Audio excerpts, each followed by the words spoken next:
पूरी दुनिया में सबसे बड़ा धन सुख और शांति है। और हम लोग भी यही सोचते हैं कि हमारे परिवार में भी सुख और शांति बने रहे। लेकिन हम देखते हैं कि लगभग सभी परिवारों में झगड़े होते रहते हैं और उन्हीं झगड़ों से पूरे परिवार का माहौल खराब रहता है और परिवार के लोग एक दूसरे से ही घृणा करने लगते हैं, एक दूसरे के खिलाफ ही साजिशें रचने लगते हैं। बेटे को पिता से दिक्कत, भाई भाई को देखकर खुश नहीं होता और भाई भाई में लड़ाई होता है। छोटी छोटी बातों को लेकर लोग आपस में लड़ते रहते हैं, जिसके कारण पूरे परिवार में तनाव बना रहता है।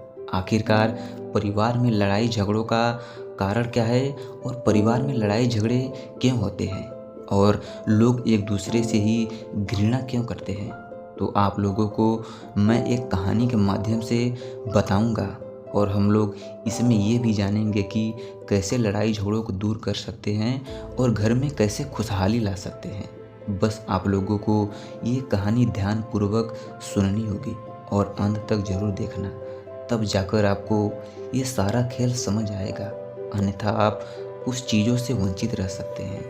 तो कहानी को शुरू करने से पहले अगर आप लोग नए हो तो हमारे चैनल को सब्सक्राइब कर दीजिए और सब्सक्राइब किए हैं तो वीडियो को अंत तक ज़रूर देखना। तो चलिए कहानी को शुरू करते हैं। एक समय की बात है, एक नगर में एक सेठ रहता था।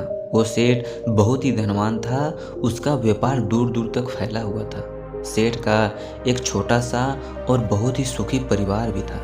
उसके परिवार में वो और उसकी पत्नी थी। वो सेठ सभी लोगों की मदद भी किया करता था। उस सेठ के पास कभी भी किसी भी प्रकार की कोई कमी नहीं थी। नगर के सभी लोग उसकी बहुत सम्मान किया करते थे और उसकी प्रशंसा करते थे। उसके जीवन में किसी भी प्रकार की कोई भी दुख नहीं था।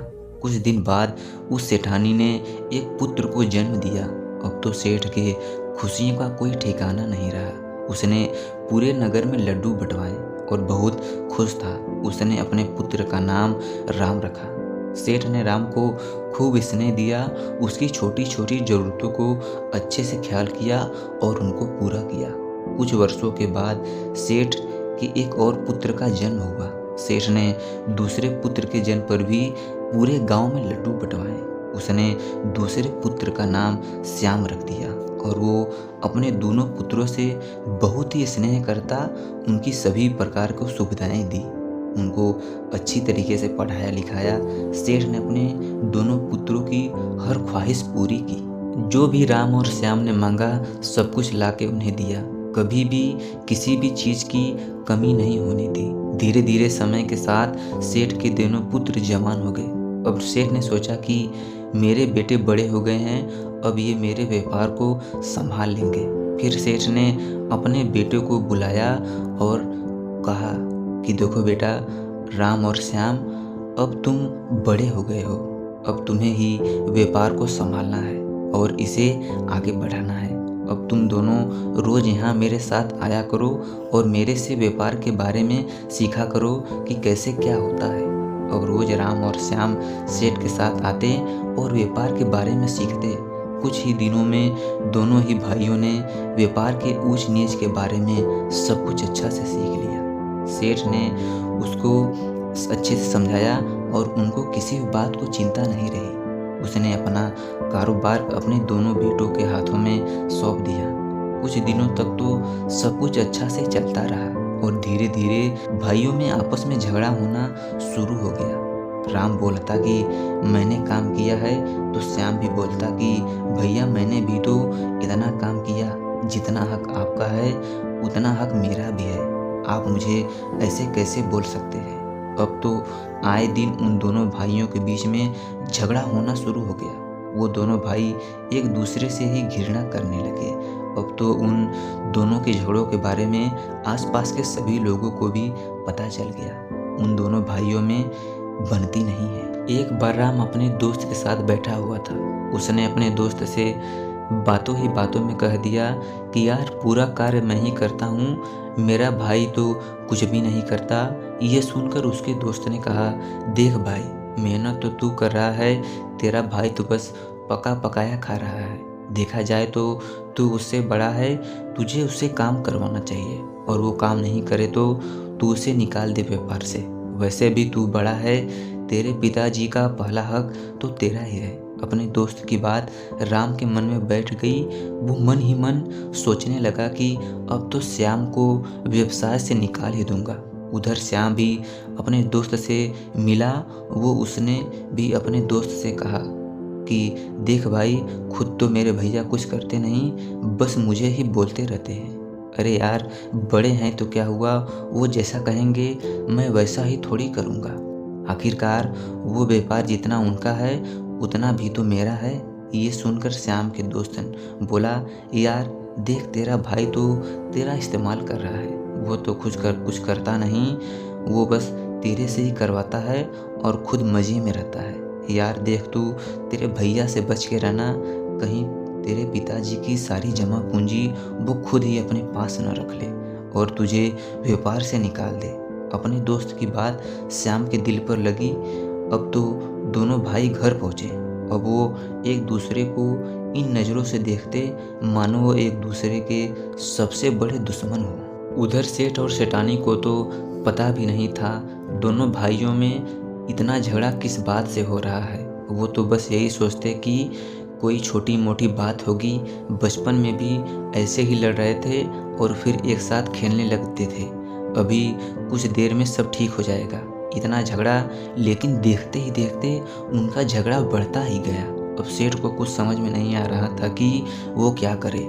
फिर सेठानी ने कहा कि हम दोनों की शादी करवा देते हैं, उनके सर पर जिम्मेदारी पड़ेगी तो ये लोग अपना बचपना छोड़कर उसमें लग जाएंगे।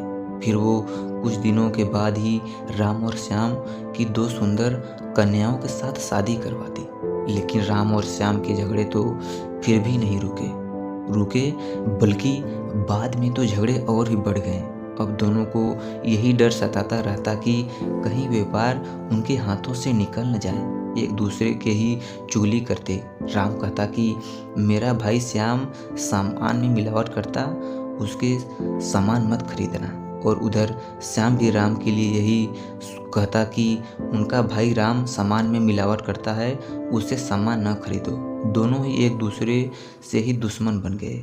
उधर घर पर भी काम को लेकर उनकी पत्नियां भी आपस में झगड़ती रहती कि कहती कि मेरा पति तो इतना कमाता है, मैं काम क्यों करूं। दूसरी भी यही कहती कि मेरा भी तो पति इतना कमाता है, फिर भी मैं काम क्यों करूं। सेठानी उनके झगड़ों से परेशान होकर खुद ही काम करने लग जाती।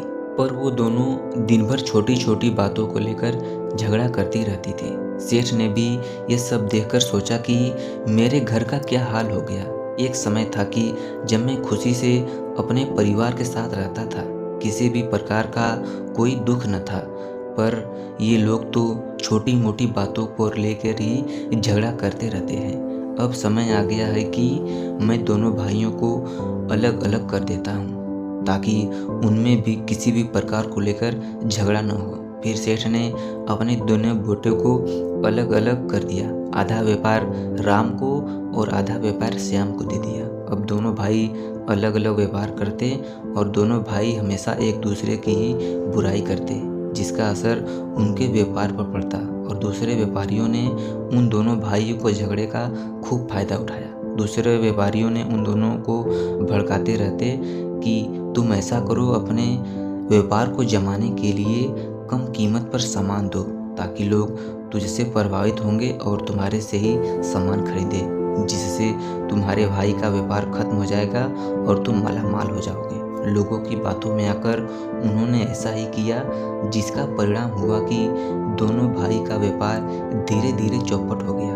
लोग उससे कम कीमत में सामान खरीद लेते और कुछ लोग तो उधार भी ले जाते। वो दोनों उनको इस वजह से सामान को दे देते ताकि वो उनसे ही सामान खरीदे और उनकी प्रशंसा करे। देखते ही देखते उन दोनों भाइयों का व्यापार समाप्त हो गया। वो दोनों अमीर सेठ से गरीब सेठ बन गए। अब तो उनकी ऐसी हालत हो गई थी कि वो अपना घर भी ठीक से नहीं चला पा रहे थे। उनको समझ में नहीं आ रहा था कि अब वो क्या करें तभी दोनों अपने पिताजी के पास गए और उनसे बोले, पिताजी आप व्यापार कैसे किया करते थे, हमारा तो व्यापार ही चौपट हो गया। हर तरीका अपनाया, हम तो आपकी तरह बन ही नहीं पाए, आखिर हमारे साथ ऐसा क्यों हुआ। तब सेठ ने कहा, क्या सच में तुम लोगों ने अच्छे से व्यापार किया था? तुम दोनों तो हमेशा लड़ाई झगड़ों में ही रह गए, तुमने व्यापार के ऊपर ध्यान ही नहीं दिया। तब दोनों भाई ने अपने पिताजी से बोले, पिताजी अब हमें बताइए कि अब हम क्या करें। तभी सेठ ने कहा कि तुम्हारी समस्या का समाधान तो मेरे गुरु के पास ही मिल सकता है, तुम उनके पास जाओ, वो पास के गांव में ही एक नदी के किनारे आश्रम बना के रहते हैं, वे तुम्हें अवश्य कुछ बता सकते हैं। पिताजी की बात सुनकर वो दोनों भाई गुरु से मिलने निकल जाते हैं। वो नदी के किनारे पहुँचे, वहाँ एक 80 वर्ष के बुद्ध भिक्षु अपने शिष्यों को उपदेश दे रहे थे। वो दोनों भाई उनके पास गए और प्रणाम किया और उन्होंने अपना परिचय दिया। बौद्ध भिक्षु ने उनसे पूछा कि बालकों तुम यहाँ क्यों आए हो। तब उन दोनों ने बोले कि हमारी एक समस्या है। पिताजी ने कहा है कि आप उस समस्या का समाधान बता सकते हैं, कृपया आप हमारी समस्या का समाधान कीजिए। बौद्ध भिक्षु ने उन दोनों से कहा कि बताओ कि तुम्हारी क्या समस्या है। तभी वो दोनों बोले कि गुरुदेव, पहले तो हमारा व्यापार बहुत अच्छे से चल रहा था, लेकिन धीरे धीरे हमारा व्यापार चौपट हो गया। हमने वो सभी करके देख लिया जो हमें करना चाहिए था। हमने लोगों को कम कीमत में सामान दिया, फिर भी हमारा व्यापार बढ़ा नहीं बल्कि वो बर्बाद हो गया। बौद्ध भिक्षु ने उन दोनों की बात बड़े ध्यान से सुनते रहे। फिर बौद्ध भिक्षु ने कहा कि तुमने लोगों को कम कीमत पर सामान क्यों दिया। तभी राम बोला कि हम चाहते थे कि वो हमेशा हमसे ही सामान ले, ताकि हमारा व्यापार बढ़े और लोग हमारी प्रशंसा करें। फिर बौद्ध भिक्षु ने कहा कि तुम्हें ऐसा करने के लिए किसने कहा था कि तुम ऐसा करोगे तो लोग तुम्हारी प्रशंसा करेंगे और तुम्ही से ही सामान खरीदेंगे। तभी श्याम ने बोला कि हमसे दूसरे व्यापारियों ने बोला था कि अगर हम अपना सामान कम कीमत में बेचेंगे तो लोग हमसे ही सामान खरीदेंगे और हमारी प्रशंसा करेंगे। फिर हम धीरे धीरे अपने सामान को ज़्यादा दामों में बेचेंगे, तभी लोग हमसे सामान खरीदेंगे। लेकिन ऐसा हुआ नहीं, हम तो बर्बाद हो गए। अब तो हमारी ऐसी हालत हो गई है कि छोटा हमारे तरफ देखते भी नहीं। हम अपने परिवार का पेट भी ठीक से भर नहीं पा रहे हैं। हमारे पिताजी का नगर में बहुत सामान था, धनवान सेठों में उनका नाम आता था, पर अब सब कुछ बर्बाद हो गया। अब आप ही बताइए कि अब हम क्या करें। फिर बौद्ध भिक्षु ने उनकी बात सुनकर उनसे कहते हैं कि मैं जो तुम्हें बताऊंगा उसे बड़े ध्यान से सुनना। इस संसार में सबसे बड़ा धन, सुख और शांति है। जब भी हम परेशान होते हैं या फिर हमारे सामने कोई समस्या आती है तो हम सबसे पहले अपने परिवार के सामने जाते हैं, क्योंकि एक परिवार ही होता है जो हमारी परेशानियों को समझ सकता है और हमारा साथ देता है। लेकिन तुम दोनों ने अपनी समस्या अपने परिवार वालों से न कहकर दूसरे को बता दी। दूसरे लोग तुम्हारी समस्या को सुनकर तुम्हें कभी भी सही निर्णय नहीं देंगे, बल्कि वो तो गलत ही रास्ता बताएंगे और अलग अलग बातों पर बताएंगे। जो बात ही नहीं है उसको भी नमक मिर्च लगाकर तुम्हारे सामने रखेंगे। लोगों को ऐसा करने में बड़ा मज़ा आता है। उनको कोई भी फर्क नहीं पड़ता कि आप किस समस्या में हो।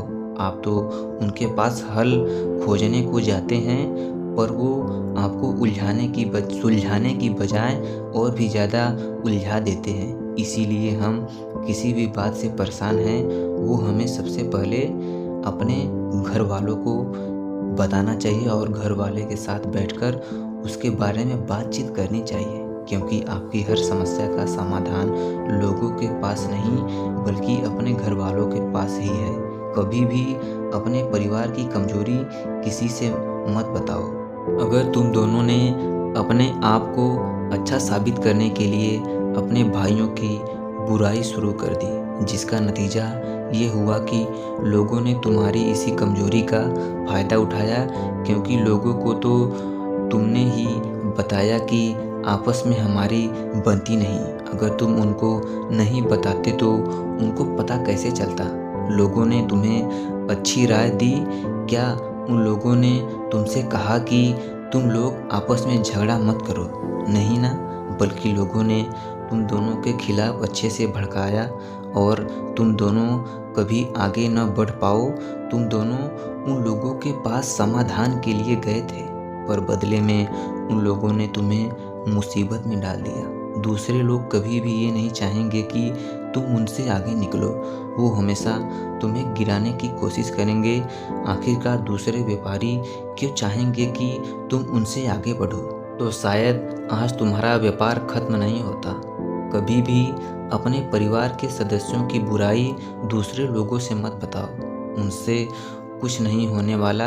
लोगों को तो तुम बताओगे कि मेरा भाई मेरे से ये करता है, मेरे पिताजी मेरे साथ ये किया करते हैं, तो लोग क्या कहेंगे कि तुम उनकी बात क्यों सुनते हो? तुम ही उसकी बात मत सुना करो, तुम्हारा ही नुकसान होगा।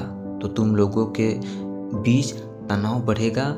वो तो आग लगाने वालों में से हैं, पर उस आग में उनका कुछ नहीं बिगड़ेगा, बल्कि तुम्हारा घर उसमें जलकर राख हो जाएगा।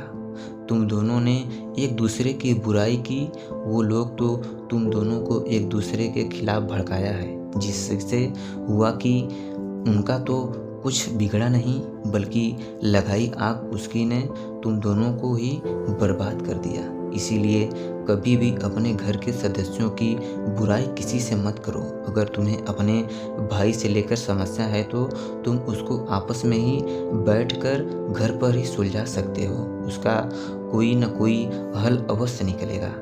अगर तुम दोनों ने भाई मिलजुल कर व्यापार को करते तो अपने पिता से भी बड़े सेठ बन सकते थे। तुम्हारे पिताजी तो अकेले थे, मगर तुम दो थे। अगर दोनों मिलकर दुगनी मेहनत कर कर व्यापार को बुलंदियों पर पहुंचा सकते थे, लेकिन तुम दोनों ने एक दूसरे की बुराई की, और जहां 5 लोग रहेंगे वहां तो कुछ अनबन होता ही रहता है। लेकिन हमें उन छोटी मोटी बातों पर ध्यान नहीं देना चाहिए, वो कुछ समय बाद अपने आप ही ठीक हो जाती है। अगर तुम उन छोटी मोटी बातों को लेकर झगड़ा करना शुरू कर दोगे तो बात और भी बढ़ सकती है। अगर आपको बड़े आपको 2 बात बोल भी दे तो आप सुन लो, उनसे कुछ नहीं होगा।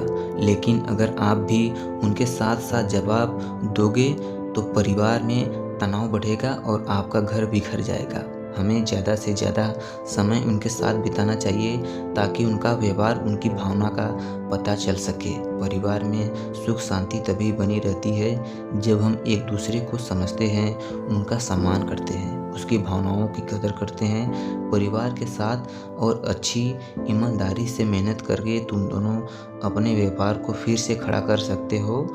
बस ये मेरी बातें हमेशा याद रखना। उनके बाद राम और श्याम ने बौद्ध भिक्षु को प्रणाम किया और दोनों भाई एक दूसरे के गले लग जाते हैं और ये वादा करते हैं कि अब वो मिलजुल कर रहेंगे, कभी भी दूसरों की बातों में नहीं आएंगे और नहीं उन्हें कुछ बताएंगे।